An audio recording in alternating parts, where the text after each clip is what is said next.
What's up, Care Gang, Care family? I am back with another video. Please disregard how your girl look, okay? Like, disregard how I look. I'm getting a car today. I'm getting a car. Anyways, so as you guys can see from the title of this video, I'm going to be buying my very first car at 18 years old. I am super duper extremely excited. It's currently like 9:42 the last time I had checked. Yeah, I don't really actually get going until noon, so that's that. I just want time to like really just like get ready. I'm not gonna really do too much just because it's like I'm just buying a car, but at the same time I still want to look like, you know, a little something. So yeah, and plus it's like extremely hot, so I'm not really trying to be out there with a full face. Okay. Also, don't mind my hair, you guys. Like yesterday I went roller skating with my family, and my hair just looks a mess, and I slept with it just as is. Okay, like, yeah, just get ready with me. It's not gonna be long at all because this is not what you guys are here for. So basically I went car searching 3 days ago, which is on Wednesday, and this is just to more so see the type of vibe that I like, type of car. I was really hellbound on getting a Toyota CHR, but when we had arrived to the CarMax, they already sold it, even though they had the car on the lot. So I was like sort of getting the feel of the car, and I still love it. Like, I really do. I'm not gonna lie, like, I really love that car, but it's just like it's way over budget. Like, I feel like if I was to be in that car, I would have to like budget wisely, if that makes sense. And yeah, which isn't a problem. It's not like I couldn't pay it, but it's like, do I really want that big of a car note, especially at like a young age, and someone who's doing this for the first time, and you know, basically by themselves. So I'm like, yeah, no, but I still really love the car. It's super nice. It gives like SUV cross, like a sports car, like a sedan type, and it's not too big, it's not too small. And then now the next car that I really love, that I was like, this is my car, was the Buick 2018 Encore Preferred. So this car, this is my car. This is literally my car. I literally was telling like all my friends and family that do know, I was like, guys, I'm getting a Buick Preferred. I'm getting it. So they sold it. The color and like that I want is basically a gray, and it's just so fire. Like, it's super fire, and I just love the interior. It has Apple CarPlay, just really smart and advanced, right? And the most important part, it's great on budget. Like, the monthly note would not be more than $400, which is great, because with the CHR that I was looking into, it can go up to like basically $500, and I am not one of them. I do not want to spend basically half my paycheck on that. So basically, but yeah, this is just a great experience because I'm super excited. I kind of feel like a big girl, like I'm grown, but not really, you know, just a little pep in my step. So basically, a little bit about the car. I'm putting $3,000 down on the car, just like my car note wouldn't be so high. And then also, what else? Oh yeah, my mom is helping me with the credit score, and my dad is taking the insurance. So that's that, if you guys want to know a little bit as to like what's going on in the car buying experience. So basically, I'm the one buying it and making the monthly payments, but I am getting help from my parents, W parents, if you ask me, and stuff. I don't know, I feel like this is like a big step. At the same time, it's nothing unusual. I'm like, a lot of people around this age, or like, I guess you could say like young adults, get cars for themselves and stuff. Like my sister, she bought her own car as well when she was around my age. So it's like, I don't know, I feel like at the same time it's like an accomplishment, but it's nothing like out of the ordinary. So I just really wanted to vlog this experience because I love everything that happens in my life, so I can look back on it. And then yeah, like especially like my old middle school videos, I just love looking back on them to see how far I came, and I'm just like, wow. So here's the OOTD. Here is the hair. We're looking cute. I said I wasn't gonna do too much, and I ended up doing too much anyway. So typical Karen, okay? This necklace, charms, whatever. I was gonna wear like a white top and my white Converse with these shorts, but that's a whole nother story. It's 10:35, so yeah, we started this process like 9:40 something, so a little bit under an hour. I'm liking it. It's giving summer, babes.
So this is the car Karen wanted, but in white. And the white one is all the way down there, right there. But this is how it looks like inside. But the one thing is, the door squeaks, and my parents aren't like really vibing with that, because it's like, why are the doors squeaking in this, you know, you getting a new car? But honestly, I think it's still fine. It looks really nice inside. And this interior is the same as the white one, but this is just red. And the red door squeaks less, but she still likes the white one, and the white one's right there. But they're also looking at alternatives too. This is looking $40. This is a size car. I don't care. Oh, this is long. Hot.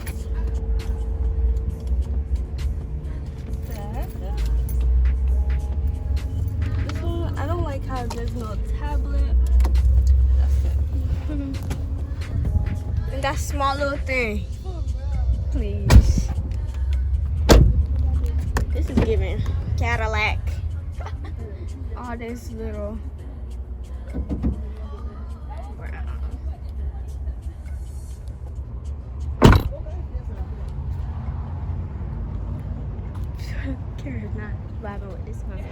So you guys, we are here. I paid my down payment, and then we put our insurance plan, and what else? In a basket. What else? Yeah, we're waiting for our insurance. That's the only long process. We didn't have to do no background check. We didn't have to do no proof of employment, none of that. So yeah, I'm so excited. Just because my mom have good credit. Yeah, because my mom has good credit. So everything was easy. Yeah, that's all too much. And y'all, look at this. This is how you know you're Haitian. Put a lot of tibum now. Cooking. Really, Karen? This? Yes, please look up one. She's cooking via FaceTime, like, and then we got everybody here.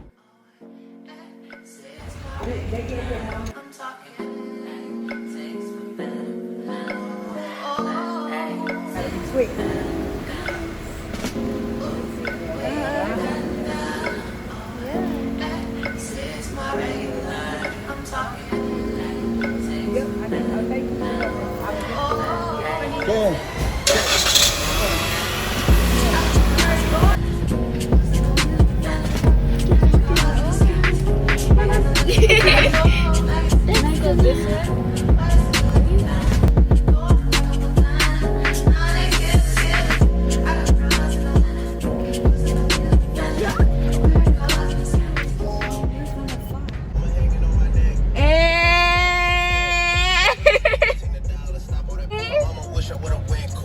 wish I would've went. New car, new car, new car, new car, new car, new car, new car. Cause you know how sticky it get. Hey, you know I'm speaking get. Call Joe. You betcha. I'm so proud of you. Alright, you guys, so I've literally just been home enjoying my new car for like 6 hours. It's been 6 hours since I got my car, and I was editing this video when I just noticed I didn't close it off. Probably because I'm like excited, I got the jitters. Anyways, so basically I just want to talk about my experience a little bit, what I went through today, how it went, my experience, give some knowledge, some, you know, wisdom now that I've gone through the process. Because I feel like when you're like a young adult trying to, you know, basically start your life out, like buying a car, maybe get an apartment, X, Y, and Z, it can be really intimidating, especially like looking outside in. Because trust me, like this morning I was so confused at how like this process was gonna go. Like for some reason I thought it's gonna be like more difficult, and then even today my dad was like, you're not gonna come with your car today, you might get it tomorrow, or like even 4 days from now, 2 weeks from now, like he don't know. And I'm just like, really? Like I was kind of nervous. So let's just talk about the experience coming in. So we had came in today, and I was just like, I knew I really wanted the white Buick, but I also wanted to search a little bit just to see if maybe something piques my eye or whatnot. Nothing did. So literally I got there and I saw the empty space that the car I had wanted. It was a 2018, so like a year older, and it had more miles on it, and it was not there. And I was like, it cannot be true. And then I just saw the red version of the car next to it, and I couldn't find the white one. I was like, where's the white one? I look ahead, I find the white one. So then I'm just like, oh, I literally fell in love with it. It was like basically how I felt like for the gray one. I don't know, I feel like looking online, the exterior, like seeing it white, it was like not really giving. But it's just like so nice in person, like so much nicer, and even like the inside and stuff. So I was like, oh yeah, I got to get it. There was like a slight issue, and that was that the doors creaked. That was like the issue that like my parents, that's why I went to actually look at the red one, because I was like, oh well, since the doors creak, whatever. But the red one, I was not really vibing with the color red. Like no, I wasn't really like liking the color red. I like neutral tone. The doors creaked on there also, so I was like, okay, whatever. I was like, then my parents were like, okay, try and find another car. So then we started like walking a little bit. This is all happening in like 20 minutes. We did not spend more than 20 minutes outside, because for one, it was freaking hot. Like, I was sweating like so bad, and also like I was so stuck on getting the white Buick. Like I already knew that's what I wanted. It was giving material girl. I like the exterior. It was a nice eggshell white. The inside was nice and cream and black. I loved it. I had like the same love I had for the gray one. So we're searching, walking around. The only thing that I nearly saw was like an Infiniti, and it was 2015. So I was like, I'm not going back. No, like we're leaving that. Like that's a little too old now. That's a little too old. Like I said, I'm not going later than 2017. So I was like, no, because it doesn't have any of the specs that I'm really looking for in a car. Anyways, we walked around and we got back to the white Buick, and that's when she was like, okay, go get a sales associate to go help us, like my parents. And I was like, okay. I get a sales associate. She is so nice. I love her so much. Like going through this whole process, I didn't feel like she was a sales associate. I feel like she was like family. Like what she was talking down the process, like how she was like comforting me like during this process. She was just like, oh girl, you gonna get yourself a car, you lit. And literally she was like, oh, let me get the keys out so you can start the car. And I was like I didn't even test drive the car, which at first I was like, should I test drive it? But I was like literally like in and out. I wanted the process to go by so fast because I already knew what I wanted. I've been like car searching like for basically 4 months now. Like since May, I was basically like yeah, I'm getting a car this summer. Like, I'm not going to college without a new car. Like, that was basically what I was on. And I did it. Okay, so yeah, so during the whole process, it was super easy. She didn't have to look at my pay stubs. She didn't look at like my W-2 like papers, all that. Like, she didn't look at it. And mainly the fact of the matter is because I was under my mom, and she has great credit, and she has a really good credit with CarMax as well, so that helped me like a lot. But a lot of it is just like talking and technicalities. This went by super smooth for me. Like, by the time, like, when I paid my deposit, I was like, okay, the car's mine. Like, no one can tell me nothing. Like, that's mine. Like, literally, I was like just looking at it, and I was like, it feels so good to see NA. Like, it feels so good to see NA, because when I went to go look for my car, it was NA. This is the one I wanted, and when I saw it wasn't available, I was so mad. But now I'm just obsessed. Like, I cannot see myself without having the white version. Like, I was like, what? Now I have my own keys to my car. I have a whole lot of items in my Amazon cart that I'm going to add to like my car, like the steering wheel covers, X, Y, and Z, adding this, why not. So car tour is going to be up probably like not soon, but once I get all my packages and stuff and I put them in. I think I want to do like a decorate with me and a car tour. So that video will be up, and I'm just super excited that you guys are here in the process with me. I'm thanking God like how smoothly this process went, and really I didn't tell anyone I was getting a car. Like, I didn't really want to boast about it. I was just like, if you know, you know, if you don't, you don't. I mainly told people that was like really close to me that I was gonna get a car, because I feel like if I didn't, I was like, oh guys, I'm getting a car, and I didn't get it, people would like rub it in my face, or they'd be like, really, you got that car? Or you know how people be. That's the end of the video. I want to thank you guys so much for coming on my journey. Stay tuned for literally my alright, so literally just stay tuned for my decorate with me and my car vlog. I literally have like $350 worth of items to put in my car. Most importantly, I want to put some car seat covers before I start actually treating my car like how I treat my car, you know. All of my social medias, they'll be in the description box down below. And yeah, now but insert a Bible verse to start a week and a week with the occasion get your path, get your way. Hope you guys enjoy that Bible verse. Peace, your girls out. Good night. Sleep tight. Good night. Sleep tight. Ooh.